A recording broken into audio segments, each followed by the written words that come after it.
Hey guys, what's up? Welcome back to the channel. Doing this video, I don't know if you can tell by the leaves behind me or maybe you can hear the wind. We are officially in fall up here. We've had some nights in the 40s. It's really starting to cool off, which says one thing to me. It's one of my favorite things to do. It's time to break out my spinnerbait rod and go catch a big bronze smallmouth on a spinnerbait.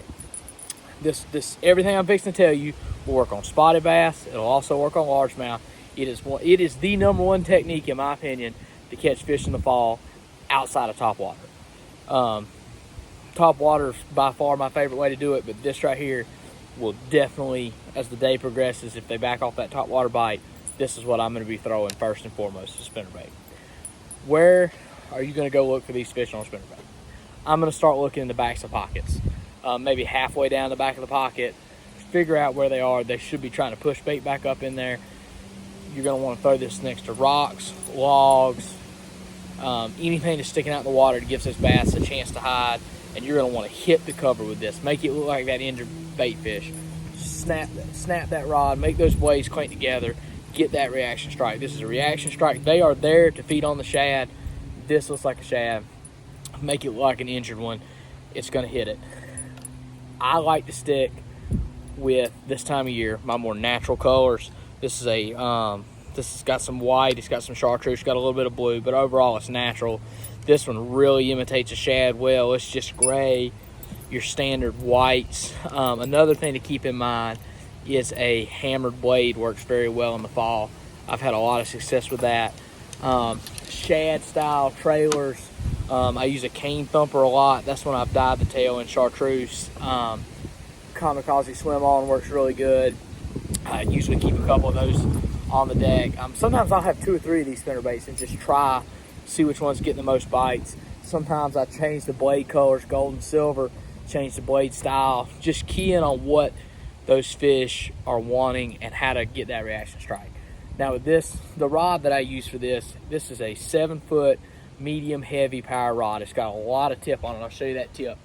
It's got a lot of tip. That tip is for accurate casting. For me, and this is just for me, but I feel like it'll work for anybody, I like that extra tip, and it helps me get it in those tight spaces and bring it out. This rod does have a lot of backbone. It doesn't bend way far down the rod, but it's got a ton of tip. I'm fishing extremely clear water up here. Like, I can see probably, no joke, 20 feet down. It's extremely clear. So this is actually 10-pound Sunline shooter fluorocarbon. It's extremely clear water. I would like to go heavier than that, but the lakes that I'm fishing up here, I can't. I've thrown a spinnerbait on 20-pound test before in muddy water. I don't think it affects the action. Fast reel so I can get it back, because I'm specifically fishing smallmouth. But if you hook them up next to that log, you want to be able to get it away from there quick. One other tip that is not spinnerbait related, but is spinnerbait related at the same time. If you're fishing incredibly pressured fish and they're not hitting that spinnerbait, pick up something like this cane thumper right here, and Gamakatsu makes a spring lock hook. It's got a weight on the bottom, a little spinnerbait blade. It imitates the shad perfectly. I've put some dye on the back of this one to make it chartreuse, but it is a more subtle version of the same thing. You throw it on the exact same rod. Gamakatsu hook is super sticky. It's going to get him, but it's going to pull off those fish that maybe have seen 5 spinnerbaits that day already. They might not be seeing this. You throw the fish it the exact same way. It's got that great place for the hook to lay on the top. It's a little more weedless if you're lucky and have a little bit more cover in the water. Keep that in mind. That may be what puts you over that top and gets you those couple extra bites. I'll put a link in the description to all this stuff below. Guys, thanks for watching. Please like and subscribe. Tune in next time, guys. Thanks. Bye.